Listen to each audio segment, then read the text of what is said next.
기원전 4세기경 중국 전국시대의 어느 날 밤, 한 초라한 집에서 한 남자가 깊은 잠에 빠져 있었습니다. 그는 꿈속에서 나비가 되어 꽃밭을 날아다니며 향기로운 꽃들 사이를 유영하고 있었습니다. 날개는 가볍고 자유로웠으며 세상의 모든 무게로부터 벗어난 듯한 해방감이 온몸을 감쌌습니다. 그 순간만큼은 그가 인간이었다는 사실조차 잊어버렸습니다. 오직 나비로서의 존재만이 있을 뿐이었죠. 갑자기 잠에서 깬 그는 자신이 여전히 장주라는 이름의 인간임을 깨달았습니다. 하지만 방금 전까지의 꿈이 너무나 생생했기에 그는 혼란에 빠졌습니다. 내가 장주라는 인간으로서 나비가 된 꿈을 꾼 것인가? 아니면 지금 이 순간이 나비가 장주가 된 꿈을 꾸는 것인가? 이 깊은 의문은 단순한 꿈 이야기를 넘어 인류 철학사의 길이 남을 화두가 되었습니다. 바로 장자의 호전몽, 나비 꿈 이야기입니다. 장자는 이 짧은 우화를 통해 우리가 당연하게 여기는 현실의 절대성에 의문을 던졌습니다. 우리가 확신하는 나라는 존재, 우리가 믿어 의심치 않는 현실이라는 것이 과연 절대적인 진리일까요? 혹시 우리도 누군가의 꿈속 존재는 아닐까요? 이러한 물음은 2400년이 지난 오늘날에도 여전히 유효합니다. 아니, 오히려 디지털 가상현실과 메타버스 시대를 살아가는 현대인들에게 더욱 절실한 질문이 되었습니다. 장자의 사상은 도가 철학의 정수를 담고 있습니다. 그는 공자와 맹자로 대표되는 육아의 엄격한 도덕률과 사회적 규범을 비판하며 인간이 만들어낸 모든 구분과 경계를 허물고자 했습니다. 선과 악, 아름다움과 추함, 크고 작음, 삶과 죽음까지도 모두 상대적인 개념일 뿐이라고 주장했죠. 이러한 상대주의적 세계관은 당시로서는 혁명적인 사상이었습니다. 호전몽은 바로 이러한 장자 철학의 핵심을 압축적으로 보여주는 이야기입니다. 나비와 장주 사이의 경계가 모호해지는 순간, 우리는 고정된 정체성이라는 환상에서 벗어날 수 있습니다. 장자는 이를 물화라고 불렀습니다. 만물이 끊임없이 변화하고 서로 전환되는 과정을 의미하는 개념이죠. 나비가 장주가 되고 장주가 나비가 되는 것처럼 우주의 모든 존재는 고정되어 있지 않고 계속해서 변화합니다. 흥미롭게도 현대 과학은 장자의 이러한 통찰을 뒷받침합니다. 양자역학의 코펜하겐 해석에 따르면 관찰자가 관찰하기 전까지 입자는 파동의 형태로 존재하며 관찰하는 순간 비로소 하나의 상태로 확정됩니다. 나비인지 장주인지 확정되지 않은 중첩 상태, 그것이 바로 양자역학이 말하는 실제의 본질입니다. 또한 현대 뇌과학은 뇌의 가소성을 발견했습니다. 뇌는 평생 변화할 수 있으며 새로운 경험과 학습을 통해 계속 재구성됩니다. 이는 우리의 정체성도 고정불변한 것이 아니라 언제든 변화할 수 있다는 과학적 증거입니다. 이러한 양자적 불확정성과 뇌의 가소성 시대를 살아가는 21세기에 우리는 어떨까요? 우리는 여전히 수많은 틀과 경계 속에 갇혀 있습니다. 직업이라는 틀, 사회적 지위라는 틀, 성별이라는 틀, 나이라는 틀, 국가와 민족이라는 틀. 이러한 틀들은 우리에게 안정감과 소속감을 주지만 동시에 우리의 무한한 가능성을 제한하기도 합니다. 나는 회사원이다. 나는 한국인이다. 나는 40대 가장이다 라는 정체성은 우리를 규정하는 동시에 구속합니다. 하지만 점점 더 많은 사람들이 이러한 고정된 정체성에서 벗어나 새로운 삶을 실험하고 있습니다. 한국의 변호사였던 오원근 씨의 이야기는 현대판 호전몽의 시작입니다. 그는 10년간 검사로 재직하다가 모든 것을 내려놓고 농사를 짓기 시작했습니다. 심지어 100일간 출가, 수행까지 경험했죠. 현재는 다시 변호사로 활동하면서도 텃밭 농사를 병행하고 있습니다. 검사와 농부, 수행자와 변호사, 이 모든 것이 저입니다. 자연스럽게 살아가는 것, 그것이 제가 추구하는 삶입니다 라고 그는 말합니다. 바다 건너 미국에서도 비슷한 변신이 일어났습니다. 캘리포니아의 대형 로펌에서 기업 변호사로 일하던 맷 데이비스는 3년 만에 완전히 다른 길을 선택했습니다. 오리건주의 땅을 사서 유기농 농장을 시작한 것입니다.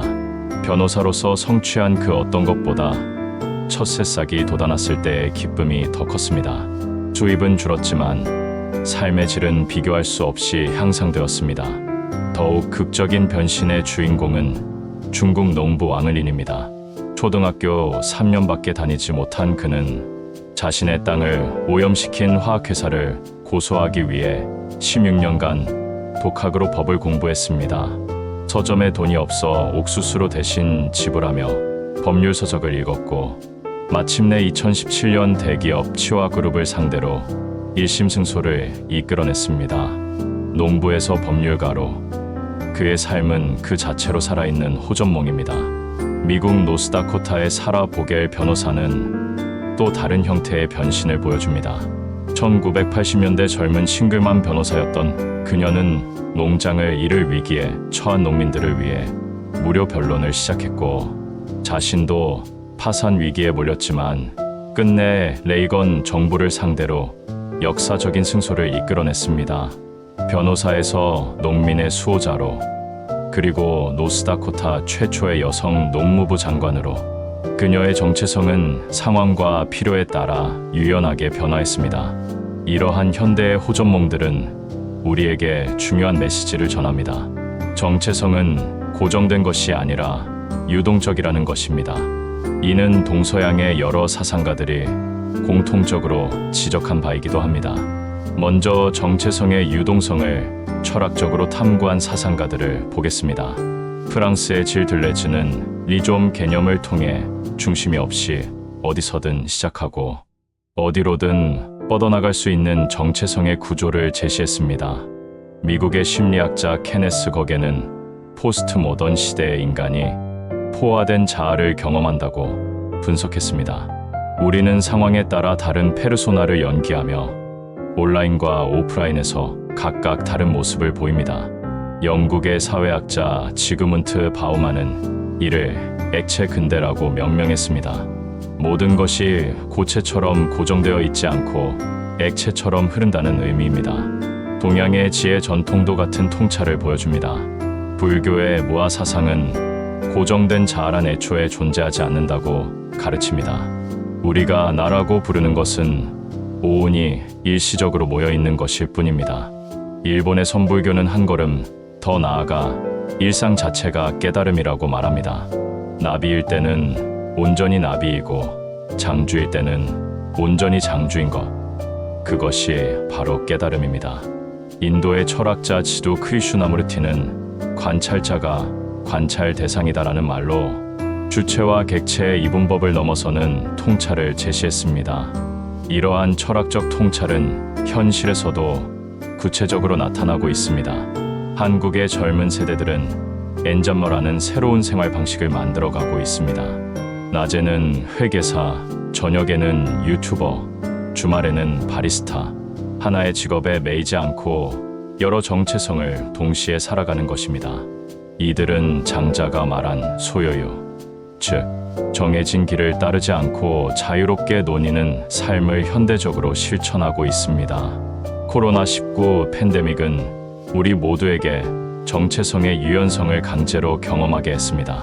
사무실에서 일하던 사람들이 갑자기 재택근무자가 되었고 대면 강의를 하던 교수들이 유튜버가 되었습니다. 처음에는 혼란스러웠지만 많은 사람들이 새로운 환경에 빠르게 적응했습니다. 우리는 생각보다 훨씬 유연한 존재였던 것입니다. 미래는 어떨까요? 가상현실과 메타버스의 시대. 우리는 더욱 다양한 정체성을 경험하게 될 것입니다. 게임 속 아바타, SNS 속 프로필, 메타버스 속 캐릭터. 이것들은 가짜일까요? 진짜일까요? 장자의 관점에서 보면 이 질문 자체가 무의미합니다. 모든 것은 변화하는 현상일 뿐, 진짜와 가짜의 구분은 우리가 만든 환상입니다. 더 나아가 트랜스휴머니즘은 인간과 기계의 경계마저 허물고 있습니다. 내 컴퓨터 인터페이스, 유전자 편집, 나노 기술을 통해 인간은 포스트 휴먼으로 진화할 것이라고 합니다.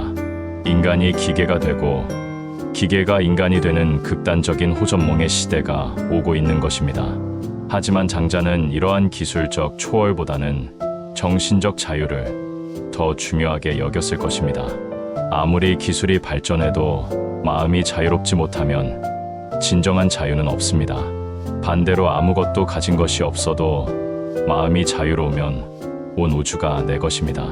현대를 살아가는 우리에게 호전몽이 주는 실천적 지혜는 무엇일까요? 첫째, 고정된 정체성에 집착하지 말라는 것입니다. 나는 이런 사람이야 라는 틀에 스스로를 가두지 마십시오. 둘째, 변화를 두려워하지 말라는 것입니다. 나비가 장주가 되고 장주가 나비가 되듯 변화는 자연스러운 것입니다. 셋째, 모든 가능성에 열려 있으라는 것입니다. 당신은 당신이 생각하는 것보다 훨씬 많은 잠재력을 가지고 있습니다. 중국의 현대 예술가 아이 웨이웨이는 나는 예술가이면서 활동가이고 중국인이면서 세계 시민이다라고 말합니다. 한국의 소설가 한강은 채식주의자에서 인간이 나무가 되는 이야기를 그렸습니다. 이들은 모두 하나의 정체성에 갇히지 않고 경계를 넘나드는 현대의 호전몽을 실천하고 있습니다. 장자는 물고기가 물을 떠나면 죽지만 사람이 돌을 떠나면 죽지 않는다고 했습니다. 물고기에게 물은 절대적이지만 인간에게는 절대적인 것이 없다는 의미입니다. 우리는 어떤 환경, 어떤 정체성에도 적응할 수 있는 무한한 가능성을 가진 존재입니다. 스페인의 철학자 오르테가 이 가세트의 말처럼 나는 나와 나의 환경입니다.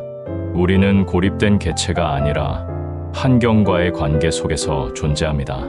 환경이 바뀌면 나도 바뀝니다. 도시의 나와 자연 속의 나는 다른 존재입니다.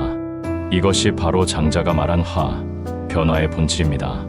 러시아의 문학가 도스토예프스키는 지하생활자의 수기에서 나는 누구인가?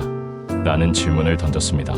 주인공은 자신의 정체성을 찾지 못하고 방황합니다. 하지만 장자의 관점에서 보면 이러한 방황 자체가 자유입니다. 정체성을 찾으려 애쓰지 말고 정체성 없음을 즐기면 되는 것입니다. 호전몽은 단순한 꿈, 이야기가 아닙니다. 그것은 존재의 본질에 대한 깊은 통찰이며 자유로운 삶에 대한 초대장입니다. 우리가 스스로 만든 감옥에서 벗어나 무한한 가능성의 세계로 나아가라는 메시지입니다. 오늘 당신은 어떤 틀에 갇혀 있습니까? 그 틀은 누가 만들었습니까? 정말 벗어날 수 없는 것입니까? 장자는 말합니다. 큰 새는 구만리를 날아오르지만 작은 새는 나뭇가지 사이를 난다. 각자 자신의 본성대로 사는 것이다. 하지만 여기서 더 중요한 질문이 있습니다. 본성이라는 것도 과연 고정된 것일까요? 아닙니다. 당신의 본성조차 매 순간 변화하고 있습니다. 어제의 당신과 오늘의 당신은 같으면서도 다릅니다. 내일의 당신은 또 어떤 모습일지 아무도 모릅니다. 호전몽의 가르침은 명확합니다.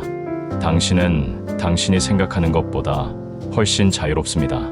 나비가 될 수도 있고 장주가 될 수도 있고 그 무엇이든 될 수 있습니다. 중요한 것은 하나의 정체성에 집착하지 않는 것입니다. 물처럼 흐르고 바람처럼 자유롭게, 그것이 장자가 2400년 전 우리에게 전한, 그리고 오늘날 더욱 절실해진 지혜입니다. 나비의 꿈에서 깨어난 장주처럼 우리도 지금 이 순간 깨어날 수 있습니다. 당신을 가두고 있는 틀에서, 당신을 제한하는 정체성에서, 당신을 구속하는 모든 경계에서 말입니다.